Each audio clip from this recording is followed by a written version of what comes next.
Hello po mga kaibigan, welcome po kayo sa YouTube channel ko po.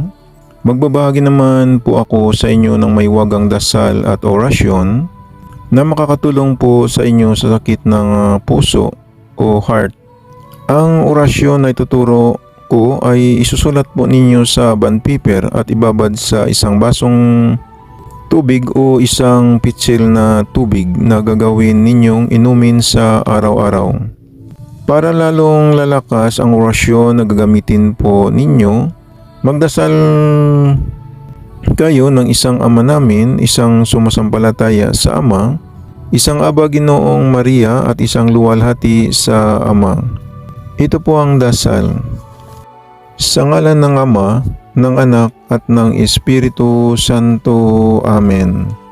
Ama namin, sumasalangit ka, sambahin ang ngalan mo, mapasa amin ang kaharian mo, sundin ang loob mo dito sa lupa para nang sa langit.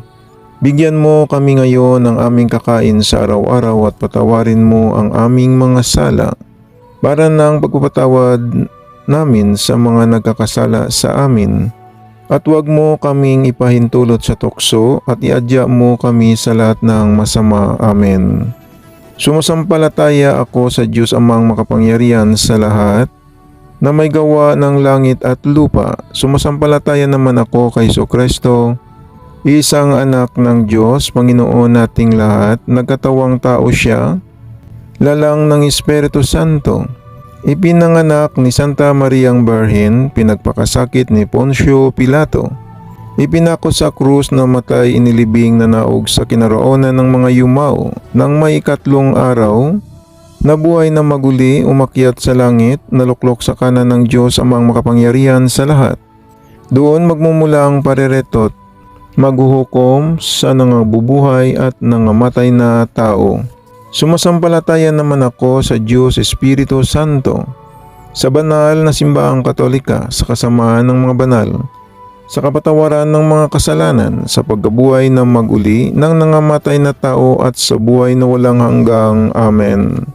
Aba Ginoong Maria, napupuno ka ng grasya, ang Panginoong Diyos ay sumasa iyo. Bukod kang pinagpala sa babaeng lahat at pinagpala naman ang iyong anak na si Jesus. Santa Maria, Ina ng Diyos, ipanalangin mo kaming makasalanan, ngayon at kami ay mamamatay. Amen. Luwalhati sa Ama, sa Anak at sa Espiritu Santo, kapara noong unang-una, ngayon at magpakailanman at magpasawalang hanggang. Amen. Sa ngalan ng Ama, ng Anak at ng Espiritu Santo. Amen. Isunod po ninyo ang poder, bakod at balabal ng Santo Cristo. Sambitin po ninyo ng 3 beses.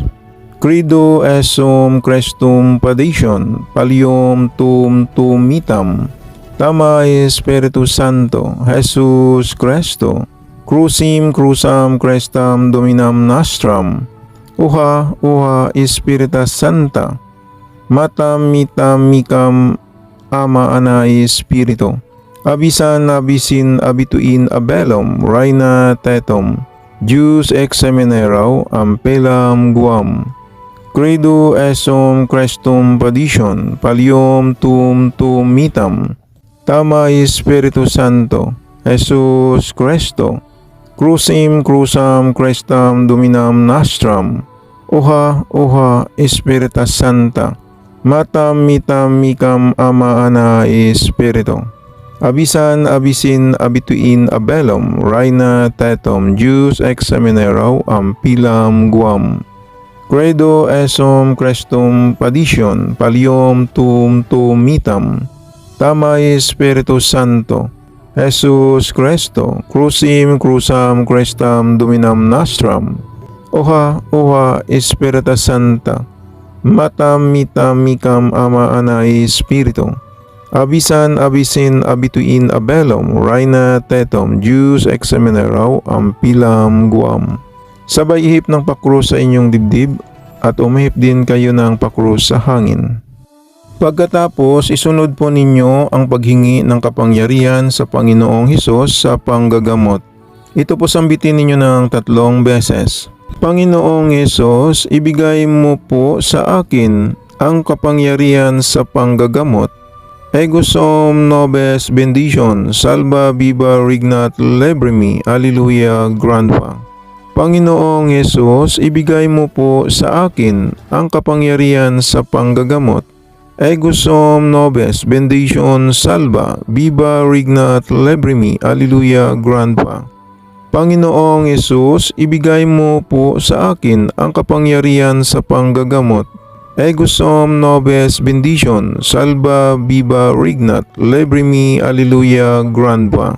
Sabay ihip ng pakro sa inyong dibdib at isulat po ninyo ang orasyon sa bond paper na makakatulong sa paggamot sa sakit ng puso o heart.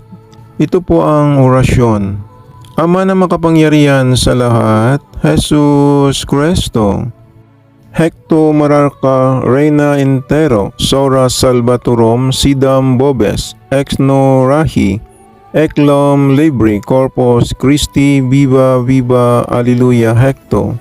Sa pangalan ng Panginoong Jesus, gagaling po ako. Amen. Pag nasulat na po ninyo sa bond paper, basahin po ninyo ng 3 beses ang orasyon at ibabad sa isang pitsil na tubig at gawin ninyong inumin sa araw-araw. Pagkatapos, sambitin po ninyo ito ng 3 beses. Krobdo Romet, Krobdo Romet, Krobdo Romet, at umihip kayo ng pakro sa inyong dibdib at ulitin ninyo ng 3 beses. Krobdo Romet, Krobdo Romet, Krobdo Romet, at umihip kayo ng pakro sa inyong dibdib at ulitin ninyo ng 3 beses ulit. Krobdo Romet, Krobdo Romet, Krobdo Romet, at umihip kayo ng pakro sa inyong dibdib. Gawin po ninyo ito araw-araw ang paghihip ng orasyon sa inyong dibdib at inumin po ninyo ang tubig na nababaran ng orasyon na binabad po ninyo sa isang pitsil na tubig. Inumin ninyo araw-araw. Yan lang po ang maibahagi ko sa inyo na kaalaman. Sana makakatulong po ito sa inyo. At mag-subscribe naman po kayo sa YouTube channel ko.